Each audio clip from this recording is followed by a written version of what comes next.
Aurora resident Art Sheridan recalled his long history in the music business with Fox Valley Music Foundation's Steve Warrenfelt's in July of 2015.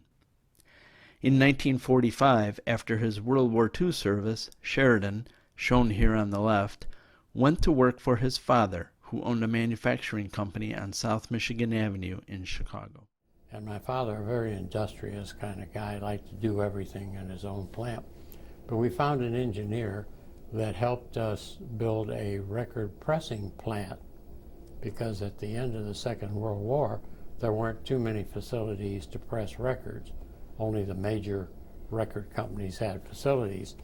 So we set up a small plant to demonstrate how phonograph records were being made in those years. And in turn, we would take contract pressing from other record companies locally just to show how the plant would run and to justify its existence. I started out, I think, making pressing records for Aristocrat Records, which subsequently became Chess Records. But by having the plant, that got me involved in the record industry. I subsequently opened up the record distributing company on Michigan Avenue that was then became Record Row.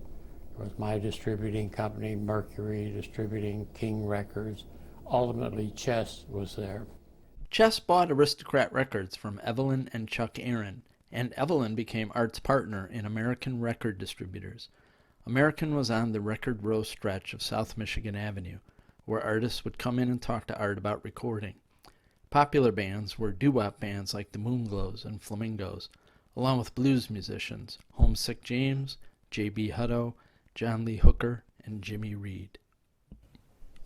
The distribution of phonograph records, particularly in the rhythm and blues area, was a very important issue in getting artists to come to you, because they wanted the exposure and they wanted to be recorded with companies that would have their records distributed throughout the country, because that would begin the series of personal appearances that they would get.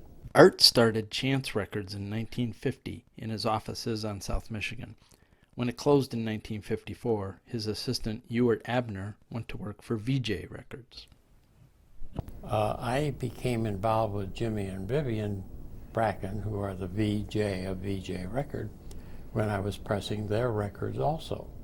And that's how I got to distribute some of the early artists that they had.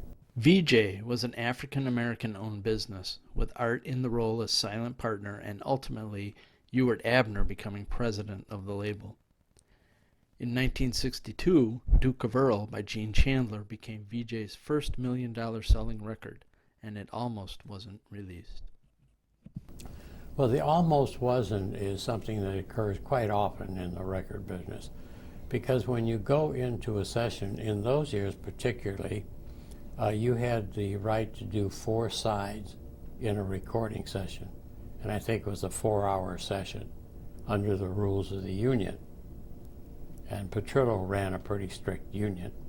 So Bunky Carter, who was Vivian's brother, was our A&R man, artist and repertoire person, and he did most of the recordings that were done.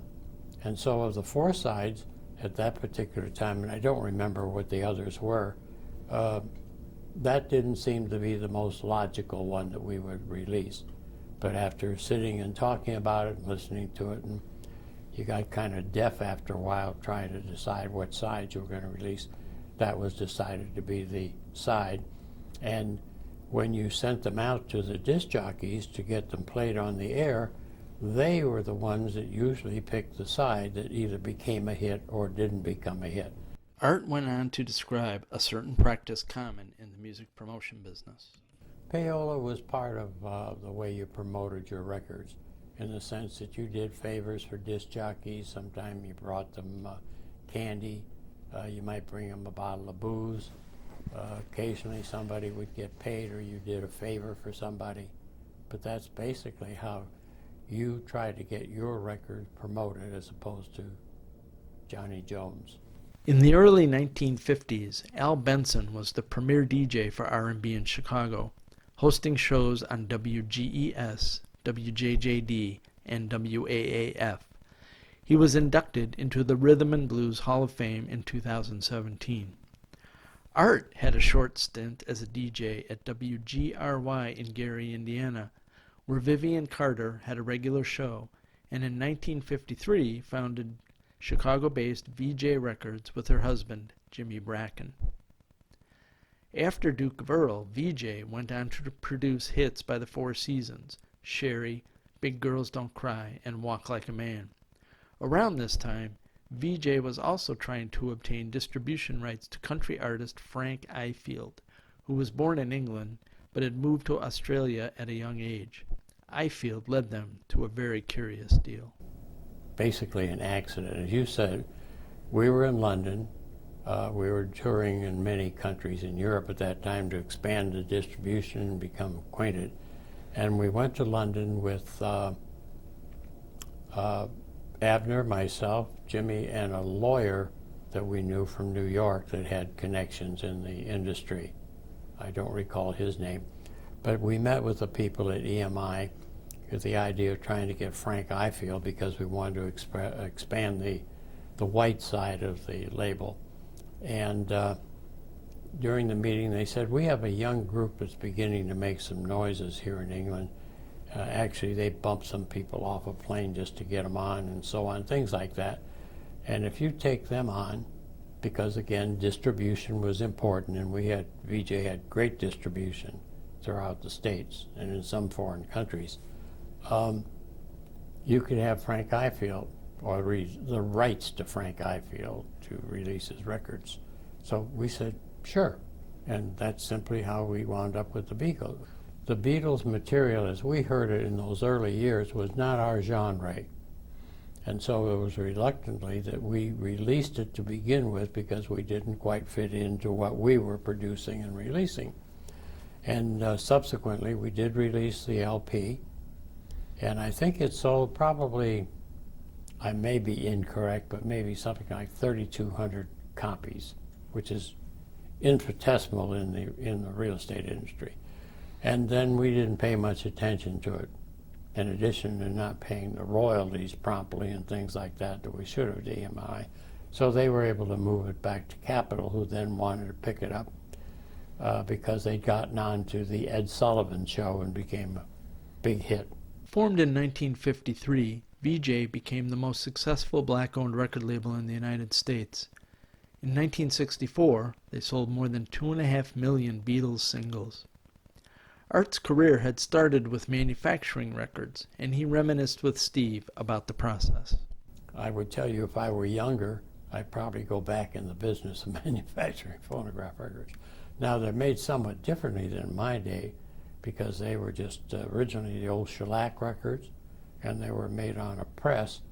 The material was placed in the middle of a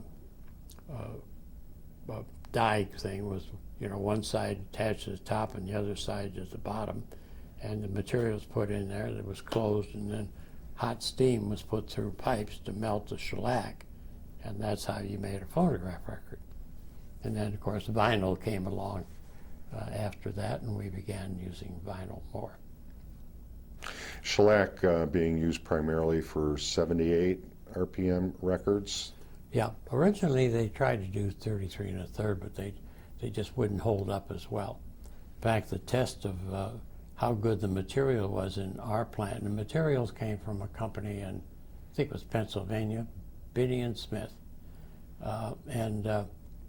My office was up on the second floor of that building, and we'd throw a pressed record down the steps. If it didn't break, we knew they had a good batch of material.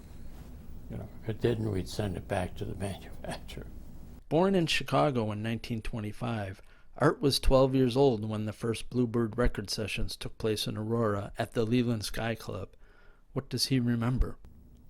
No, I knew Bluebird Records, of course. We had very limited manufacturers or producers of records, RCA, Bluebird, so on. But the first I knew of the Leland Hotel was after the Second World War. I lived in Chicago, and I think my first secretary family lived in Aurora, but I remember driving out from Chicago to go to the nightclub at the top of the Leland Hotel just for entertainment, and just the idea of looking back at the city of Chicago to see the lights along the way. From Aurora to Chicago was pretty dark in those days because all these suburbs hadn't developed to the degree they are now. And it was a long trip. We didn't have expressways. I think we came out Ogden Avenue. Art's experience with the recording musicians led him to the nightclub business. When we had the record labels, we often liked to go places that played our kind of music. And we liked jazz, we liked blues. But there weren't too many places for black people to very comfortably go and enjoy that kind of music other than on 63rd Street in Chicago, where there were a series of clubs, like the Crown Propeller Lounge was basically a black nightclub, often one we used in which to have rehearsals prior to a recording session. So in discussions one day with Jimmy and Abner, we thought we'd like to have a club. So we originally went to, I think it was the Maryland Hotel in downtown, near North Side, Chicago. They had a club in the basement. Ramsey Lewis started there playing. And we understood they wanted to sell it. And we thought about buying it, but the local influence were not particularly pleasant for us at that time, particularly having black owners. So we didn't do that, and ultimately we got involved with Al Grossman, who had the Gate of Horn on the north side of Chicago, and we found that there was a club that had been vacated on Dearborn and Division that had been kind of a playhouse for a group, and it was empty. And we thought that maybe we could start a jazz club there, primarily for young people, kids and so on. So we contacted the owner, who happened to live out here in DuPage County. I think his name was Big Bill Johnson, Mr. Johnson. And he owned the building. There was a restaurant on the first floor. There was this huge space that had been a theater up on the second floor. Live theater, not a movie theater. He owned the movie theater across the street also. In any event, we decided we would see if we could rent the place, and ultimately I negotiated some deals with him, and we got to rent the place. It sat 400 people. It had some tables and chairs that the other folks had left in there, big stage. And so we opened what we thought would be a teenage nightclub to begin with. I remember that we had the first dollar changing machine, and everything in it were vending machines. So they could change the dollars and go into the vending machines. Had no liquor. We suddenly realized it certainly wasn't going to work that way, because we had some, pretty good jazz acts at that time. And so ultimately we decided that we had to have liquor and change the attitude, but we didn't want to lose the idea we had of trying to get young people involved. So we ultimately applied for a liquor license, and what we did in that club, since it was so big, we split the room so that we had one side where you had to enter and get checked and so on to sit and get liquor, and the other side you couldn't get liquor, and there was about wide space in the middle so they couldn't hand things across, and there was a chain went down the middle of the club. And that's how we opened what was called Birdhouse on Dearborn and Division. Then after that, if anybody knows, Butch's nightclub came along on the first floor around the corner, and that was our first club. And we booked some very important jazz acts in there, all the name acts at those times. And one interesting thing was with that club, I remember trying to get Thelonious Monk to play, and he was rather reluctant to leave New York and come to Chicago. Finally convinced him to come, and he liked to play ping pong. And our publicist at that time was a small little Japanese girl, and she played ping pong. So we set up a ping pong table in that space in the middle, and between sets, he and the young lady whose name I can't recall would play ping pong, and that kept him happy, along with some pretty powerful rum that he liked to drink. I remember I took one swig, and that was the end of my trying that rum. But that was the Birdhouse. A seasoned club owner, Art also opened a Dixieland club in Chicago and featured Jimmy McPartland's quartet as the opening act. For about 3-4 years, we owned the Sutherland, Basin Street, and the Birdhouse. Miles played the Sutherland many times. We had one billing, I remember Miles Davis and Nancy Wilson when she first started. Nancy worked for us quite often, and she was a good friend and great artist. Slappy White,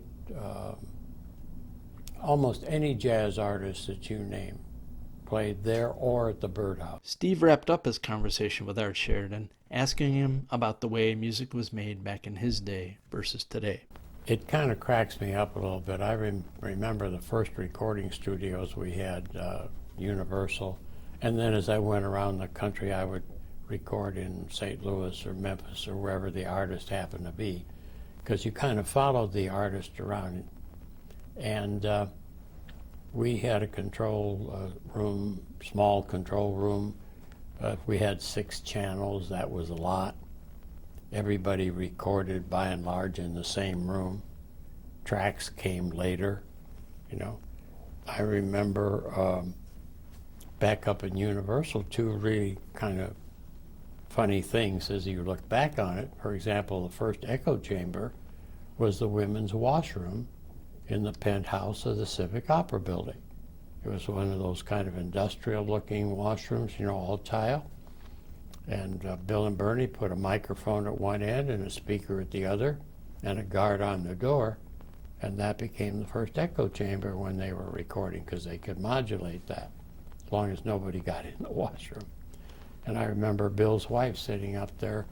We were recording on large discs, large shellac discs, and as the stylist was cutting into it, she would be there brushing off the excess so that they'd come in clean. Those were the tracks we were doing in those days. And recently I walked into a recording studio nearby, and I couldn't stretch my arms as long as the control table was that he had with all the channels they had. So it's a whole different ball game.